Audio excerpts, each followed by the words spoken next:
Salam, xoş gördük. Mən Nüfər Həsənova. Bugün Codera Test Bankından Python proqramlaşdırma dilinə aid olan belə bir sualın izahına baxırıq. Deməli, sual bu formadadır. Python dilində yazılmış alt proqramın nəticəsini müəyyən edin.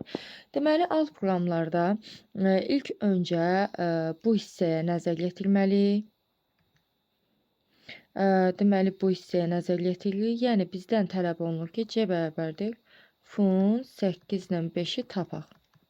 Bunu tapmaq üçün biz bu hissəyə müraciət edəcəyik, yəni fun x, y funksiyasına.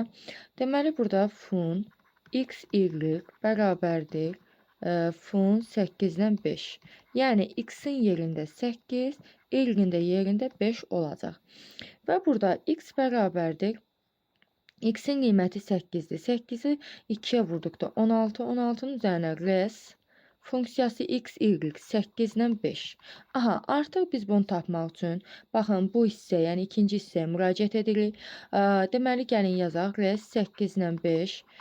Buradan artıq m-lə n-in yerində 8-dən 5 olacaq, yəni m bərabərdir 8, n də bərabərdir 5. Buradan m bərabərdir, m-in qiyməti 8-i 3% artırıb 11 olacaq. M bərabərdir m-in üzərinə n, m-in yeni qiyməti 11, üzərinə n gəlirəm. 5, bu olacaq 16. Sonra 11 ilə 16-nın cəmini, yəni 27-ni return eləyəcək res 8-dən 5 funksiyasına. Deməli, artıq bunun yerinə 27 yazmış olacaq. Yəni 16-nın üzərinə 27 gələcək və bu da olacaq 43. İndi isə baxın, y bu hissəyə nəzər yetirək. Y bərabərdir res x, y üzərinə gəlsin y. Deməli, x-in yerində yenə də artıq burada x yeniləndi, 43 olacaq yeni qiyməti. Y isə dəyişmədi, 5-dir, üzərinə gəlsin 5. İndi biz yenə res funksiyasına müraciət edirik. Buradan res mn, yəni m-in yerində 43, n-in yerində 5 olacaq. Və burada m bərabərdir 43, 3 artırıb 46 yazacağıq.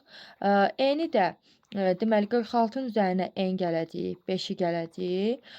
Burada olacaq 51. Və burada 46 ilə 51-in cəmini, deməli, burada 97 olacaq. Bunu qaytarırıq bura və onun yerində, gəlin qələmin rəngini dəyişim. Qarışıqlıq olmasın. Deməli, burada artıq, deməli, 51-in, daha doğrusu 97 üzərinə gəlsin 5.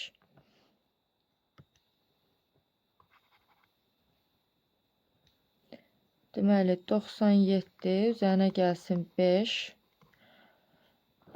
Deməli, burada olacaq 102. Və sonda da x ilə y-in cəmi, x-imiz 43 qiyməti, y-imiz 102, bunların cəmi olacaq 145. Cavab olacaq D bəndi.